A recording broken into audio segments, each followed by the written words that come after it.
This is great. I love this stuff. I guess that is something I actually wanted to talk about, and that is building resilience.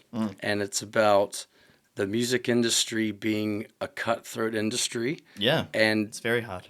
the only thing the outside see, the consumer, is the success Yep. or the failure that the artist or person themselves puts on social media or puts out there.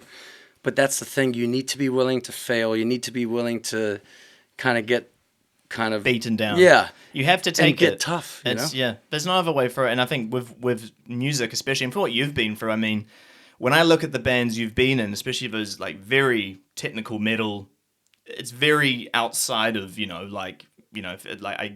anything mainstream or anything typical for most people. And I think to do that, it's like you have to know to yourself, like, I love this music so much, it means so much to me, I get so much out of it, I don't give a fuck or whatever. But I think at the same time, it's just like, it's so much more than just You know what it a is? product. For what you just said there, let me summarize, and you can tell me if I've nailed this. So what you're saying is some of these niche bands, right? There's more work with less reward, right? Yeah, of course. It's more technical, takes longer to write. We need to put more time into practicing. We need to have better equipment and make sure we can do pre-production maybe like 5 or 6 times before we hit the actual studio. Yeah. And then the best producer, and then you're putting it out to a very small audience, which is the smaller reward. You're not going to get $1 million mansion because 20 people want your prog band to be supported, and they actually give you money now. Which how else do you support artists? You go to the concert and maybe buy their merch, but the streaming and the consuming doesn't give them any more money anymore. So it's Yeah. really fucking hard. Yeah, and this very interesting position now of that. And I was going to ask you, because you've got your own studio, you've done so much music across the board, from, as you do a lot of drum and bass, electronica, to the metal, to rock. You're across the whole quite a lot. I'm sure you've done much more than that. K-pop yesterday. I saw that actually on the vid. That's Yeah. awesome. And I think, your first experience in the studio, how old were you? The first time you went to a professional studio? Yes, so here's a funny story for you. So, I mean, that's a question in itself. What is a professional studio? The first recording experience I had, proper, with someone else we went to and paid, was actually the drummer of 8 Foot Sativa, Wow. Sam Shepard. And Yeah. I used to get drum lessons from him until the first lesson when he said to me, I can't teach you anything on drums. You know all these patterns I just showed you. You're sweet, but I can teach you bass. You want to learn some Cliff Burden? So I said, I need to do that from my school second instrument thing. I've been fucking learning percussion from this South American dude at Auckland University at the jazz school. And now I found out that we can't even do percussion as a second instrument because it's too similar to drums. And this is 8 months after I'm way in, And he's like, I'll teach you the bass, bro. You'll be sweet. Just play this stuff. And I played Orion, and I played Anesthesia, Pulling Teeth. Yep. Yeah, I was gonna say. Up until the drum bit. No effects pedals, just that, nice intro. And a little bit of because I got a Guitar Pro.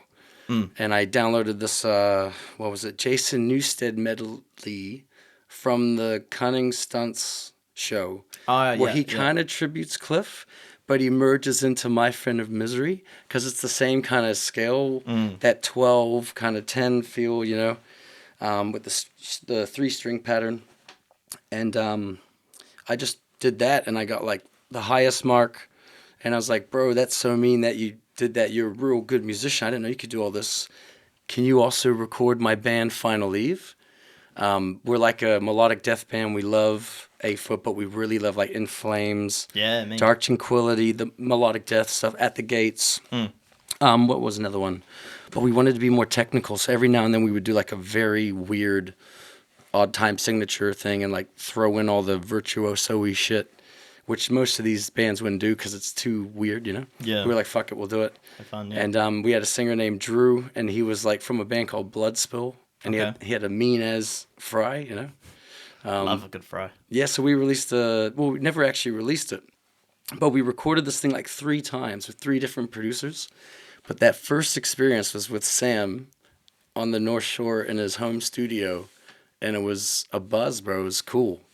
No metronome, just me and the bro, like just taking turns. You got to really doing rely the on your parts. chops even more without a metronome. Yeah, like I'd do the drums, and then he would lay the guitars, and then we also tried him doing the guitars on the next song, me layering the drums, and we were like, man, this is such a cool experience. We're living the dream. We're going to be the next big band. We're going to do it. Yeah, when you first got to this, I had that too. And then something happened, and time kind of went on, and then it got pushed to the side, and you're like, oh, shit.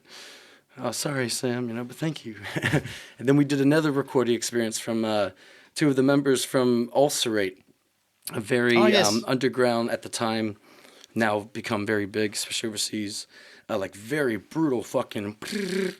And I was like, yeah, these guys got the capabilities. And same thing again, like we were so appreciative. We did this all this time. The production was a bit higher class because they were more modern and they really put a lot into it. And then we just never released it, but we did give the CD to all our friends, and we put it up on MySpace. Man. I remember MySpace. MySpace, of course, bro, of course. Tom was our first friend. Really? Well, that's the owner of MySpace, Tom, remember? Tom, yeah. I used to had that same picture for years. Yeah, that's it. Was he even real? Probably not. Probably not, yeah. Because I was going to ask you about, with a lot of that very technical music, I think you might be the most technical drummer I've had on here, especially if you've recorded very technical death metal. And like even for me, when I've dabbled in recording in my time, recording heavy music, it's very hard, especially drums. Gosh, that is... It's the hardest. Try and get the clarity to get it cut through, to have it consistent, and you've got so many variables, as you know. You need a good drummer. Well, or the editing is a fucking nightmare. Exactly. So I just want to ask you...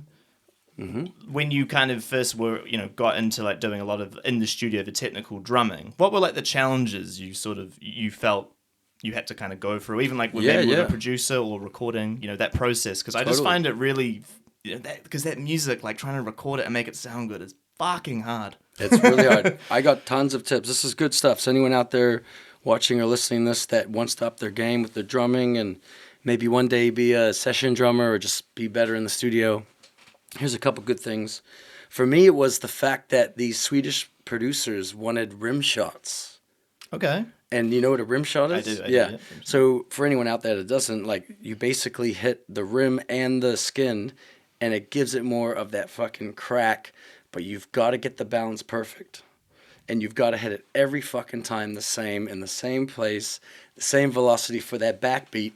Obviously, if you're doing your little ghost notes, you can have that.